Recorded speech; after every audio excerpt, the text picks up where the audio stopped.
அரசியல் கட்சி சார்ந்த குடும்பங்களில் இருந்தாலும் அரசியல் நிகழ்ச்சிகளில் பெரிய அளவுக்கு பங்கேற்காமல் இருந்த பலர் வரும் நாடாளுமன்ற தேர்தலில் வேட்பாளர்களாக களமிறக்கப்பட்டிருப்பது பேசுபொருளாக மாறியிருக்கிறது. அது குறித்த ஒரு சுவாரஸ்ய தொகுப்பை தற்போது பார்க்கலாம்.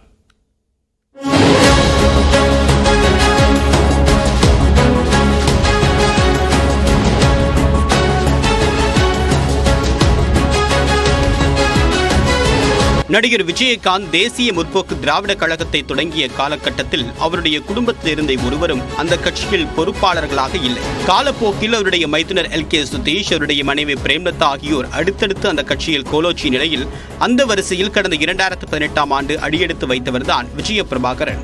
தொடக்கத்தில் இசை நிகழ்ச்சிகள், விளையாட்டுப் போட்டிகள், ஒருங்கிணைப்பு போன்றவற்றில் மட்டுமே ஆர்வம் காட்டி வந்த விஜய பிரபாகரன் 5 ஆண்டுகளுக்கு முன்பாக அரசியலுக்கு வந்தாலும் அவர் பெரிய அளவில் மேடை ஏறவில்லை.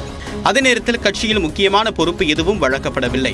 இந்நிலையில்தான் விஜயகாந்தின் மறைவுக்கு பிறகு அவருடைய புகழை வைத்து வாக்களை அறுவடை செய்ய விருதுநகரில் களமிறக்கப்பட்டுள்ளார் விஜய பிரபாகரன்.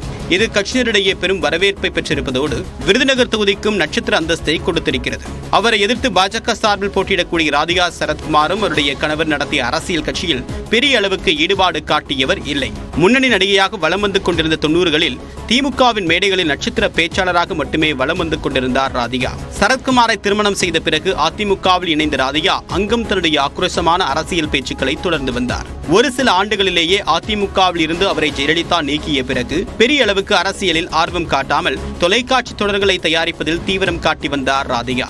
இதனால் அவருடைய கணவர் சரத்குமார் 2007ஆம் ஆண்டு தொடங்கிய சமத்துவ மக்கள் கட்சியில் மாநில மகளிரணி செயலாளர் பதவி வழங்கப்பட்டாலும் கலைத்துறையில் மட்டுமே கண்ணும் கருத்துமாக இருந்தார் அவர்.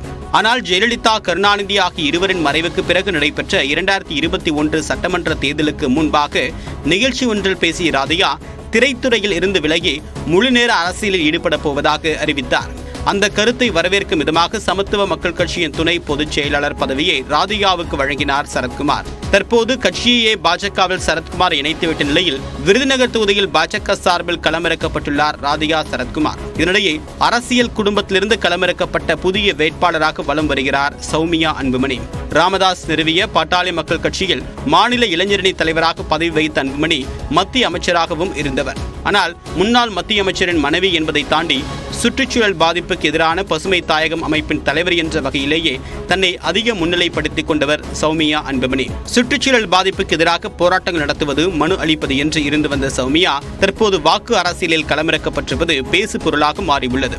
இவரை போன்று முதன்முறையாக தேர்தல் களத்தில் இறங்கியுள்ள பிரபலங்களால் விருதுநகர், தருமபுரி உள்ளிட்ட சில தொகுதிகள் நட்சத்திர அந்தஸ்தை பெற்றுள்ளன.